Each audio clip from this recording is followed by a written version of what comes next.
सिर्फ हंगामा आपको खड़ा करना है, एक अविश्वास का माहौल खड़ा करना है, अराजकता का माहौल आपको खड़ा करना है। भाई आप संवैधानिक संस्थाओं पे आप विश्वास नहीं कीजिएगा, न्यायिक प्रणाली पे आप विश्वास नहीं कीजिएगा, संवैधानिक पदों पे बैठे हुए व्यक्तियों पे आप भरोसा नहीं कीजिएगा। इन्होंने हर वो व्यक्ति, हर वो संस्था जिन्होंने देश हित में फैसले लेने का काम किया, देश हित में उन्होंने निर्णय लिए, उन्होंने प्रक्रियाएं शुरू कराई, इन्होंने हर उस व्यक्ति, हर उस संस्था को नकारने का काम किया। आज जिस उपराष्ट्रपति को लेकर इनके दिल दर्द जो इनके दिल में उठता है, ये वही हैं जिनके यहीं मकर द्वार पे, जिनका मजाक ये लोग उड़ाते थे, जिनकी मिमिक्री ये लोग करने का काम करते थे। आज चुनाव आयोग के ऊपर आप सवाल खड़े कर रहे हैं। ये वही चुनाव आयोग है जिनके नेतृत्व में चुनाव हुए हैं और कांग्रेस लंबे समय तक सत्ता में रही है, केंद्र में हो, राज्यों में हो। भाई जिस दिन आप पूरा पावर पॉइंट प्रेजेंटेशन आप अपना कर रहे थे और आप कर्नाटका का जिक्र कर रहे थे, अगर आपको याद ना हो तो कर्नाटका में आप ही की सरकार है और जिनकी धांधली आप दिखा रहे थे, इन्हीं वोटरों ने चुन के आपकी सरकार को वहां पे बनाया। आप अपनी भी सरकार के ऊपर आप सवाल खड़ा कर देते हैं। हकीकत है चुनाव आयोग एक स्वतंत्र संवैधानिक संस्था है। आप क्यों गए थे इनके पास शिकायत करने?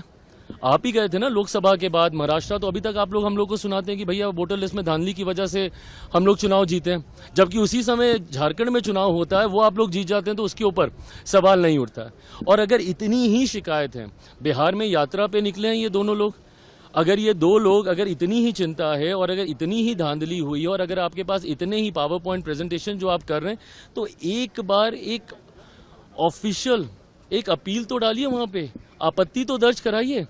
आप सिर्फ हंगामा करेंगे, बट जब आपत्ति दर्ज कराने की बात आएगी तो आप भाग जाएंगे। जब वही चुनाव आयोग आपको उसको वैलिडेट करने की बात करेगा, ऑथेंटिकेट करने की बात करेगा, एफिडेविट करने की बात करेगा, तो फिर आप भाग जाएंगे। इम्पीचमेंट मोशन तक लाने की बातचीत चल रही है चुनाव आयोग के खिलाफ, आपका पक्ष तैयारी कर रहा है। बहुत गलत है और ये बहुत गलत परंपरा की शुरुआत ये लोग कर रहे हैं। विपक्ष की भूमिका ऐसे नहीं होती है भाई।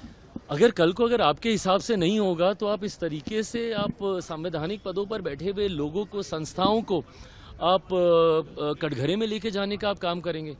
भाई आपकी चिंताएं हो सकती हैं, बट उन चिंताओं को एड्रेस करने के तरीके हैं ना।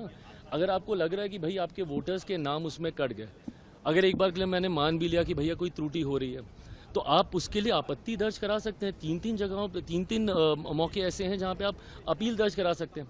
आपके बीएलए क्या कर रहे हैं भैया? बीएलओ पे अगर आपको विश्वास नहीं था तो आपके बीएलए क्या कर रहे हैं? और मुझे समझ के परे कि आप जब पार्लियामेंट नहीं चलने देते, इसमें सरकार का क्या लेना देना? ना हम लोग 3 में ना 13 में। आप चुनाव आयोग के पास आप गए, आपको चुनाव आयोग से शिकायत थी कि भाई धांधली हुई है, तो धांधली को रेक्टिफाई करने का यही तो प्रोसेस है, और कैसे किया जाएगा। बट जब उस प्रोसेस को अपनाया जाता है तो आप सड़क पे हंगामा कीजिएगा, सदन में आप हंगामा कीजिएगा, बट जहां पे औपचारिक ऑफिशियल आपत्ति दर्ज करानी है चुनाव आयोग के पास, वहां पे आप नहीं कीजिएगा। तो आपको सिर्फ अगर एक वॉकी क्रिएट करना है, अगर आपको सिर्फ एक अविश्वास का माहौल, और ये लोग विपक्ष करता रहा, पहले सीए को लेकर देश को जलाने का काम किया, पूरा लोकसभा का चुनाव झूठ बोलते गए कि भाई आरक्षण खत्म हो जाएगा, संविधान खत्म हो जाएगा। ये एक झूठ और लोगों को डरा रहे हैं झूठ बोल बोल के।